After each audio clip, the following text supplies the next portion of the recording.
Hello there.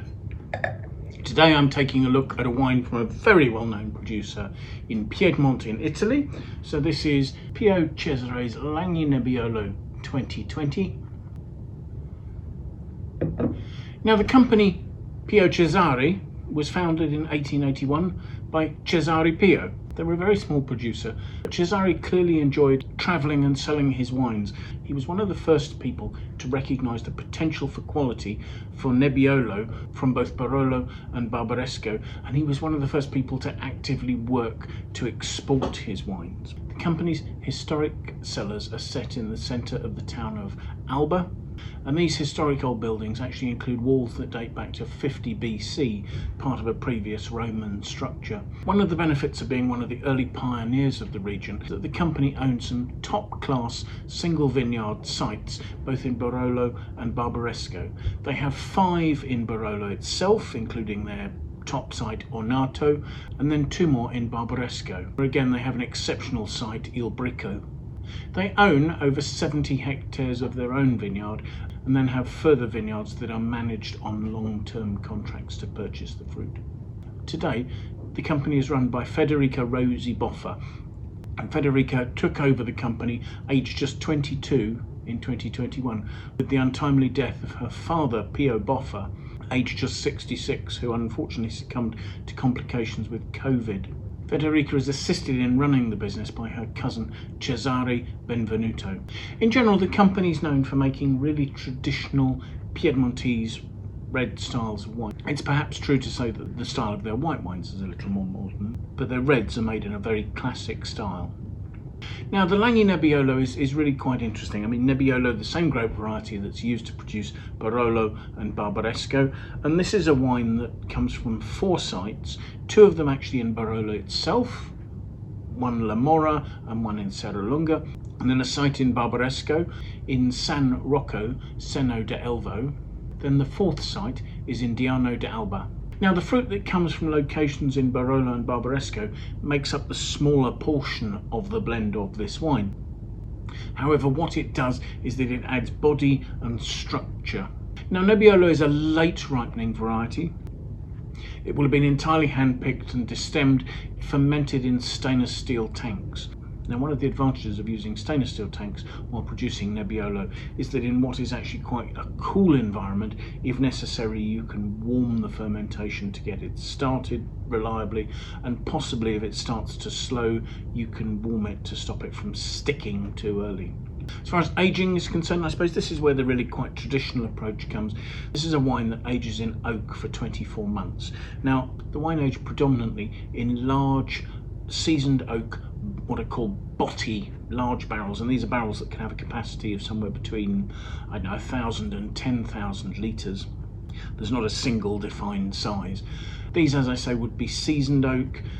They're almost certainly lined with tartrates after years of use, so giving almost no oak influence whatsoever, but allowing the gentle ingress of oxygen to help fix colours and tannins in the wine.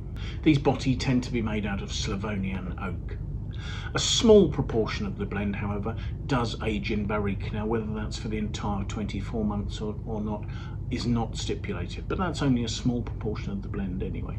But you know, again, probably just giving a little bit more structure and a little bit of oak character.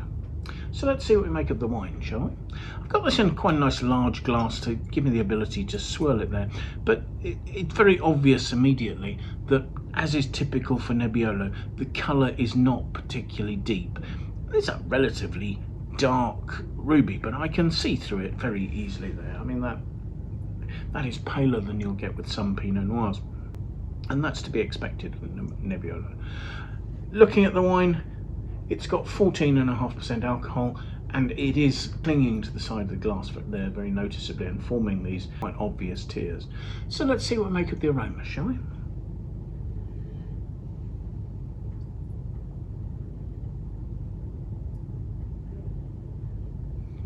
The nose is savoury and developed. There are real notes of sort of forest floor, slightly earthy touches, and yet above that there is a red fruit that actually sort of touches on some beautiful high-toned perfumes.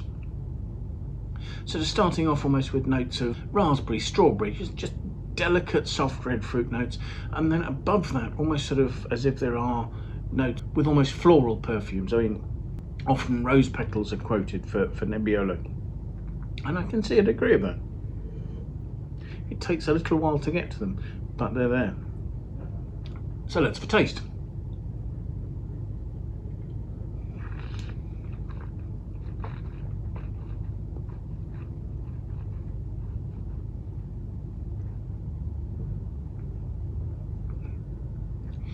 The palate has a fresh acidity, then as that subsides, the structure really takes over. There are plentiful, very fine, grainy tannins that are coating my tongue. They're not unpleasantly astringent, but they are well defined and there's a bitterness and a grip to them. The weight of the alcohol is giving some roundness, there's a little bit of warmth there. And that's giving us some almost sort of cooked raspberry jam, red plum sort of notes on the mid palate. And there you do just see a little bit of, as well as some earthiness, you see some hints of oak spices that are being drawn out of the wine by the warmth of the alcohol at the back palate there. There is still some freshness by the finish.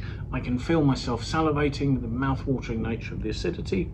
And there is just a little bit of red fruit perfume dancing at the back of the palate there. All that being said, while this is a classic example of Nebbiolo with good acidity, firm tannins, the potential to age certainly for another sort of 8 to 10 years, it perhaps lacks the preciseness and the definition of a top wine from Barolo or Barbaresco. It's a wine that gives insights into the nature and the quality of what can be achieved with Nebbiolo at a relatively affordable price point. This is a classic style Piedmont wine. I like the wine. Its structure and its acidity gives plenty to match against rich foods. I took a look at the aggregated critic score for this wine on Wine Searcher and it's getting 89 out of 100. I think that reflects both the wine's quality, its typicity and the value for money it's offering. If you enjoy Nebbiolo based wines from Piedmont, I'm sure you'll see the virtue in this. If you're looking for absolute top class Nebbiolo, this doesn't quite get there, but it gives plenty of indications of what that would be like. So thank you so much for joining us. I do hope you've enjoyed the tasting. If you've enjoyed it, please press the like button. If you would like to watch more of these videos, do please sign up and follow our YouTube channel. It would be fantastic to have your support there. And better still, you can also set yourself an alert to make sure you're notified whenever we post a new tasting. If you have any comments, please pop those in the comments box below. We'd be really interested to hear what you think about the wines we're looking at, the tastings we're doing, or anything else that relates to that. If you have any friends you think might like to watch the video, please feel free to pass it on to them. We'd really appreciate your endorsement in that way. Most importantly, however, I do hope you'll manage to find some time and come and join us for another tasting in the very near future. Thanks again. Bye for now.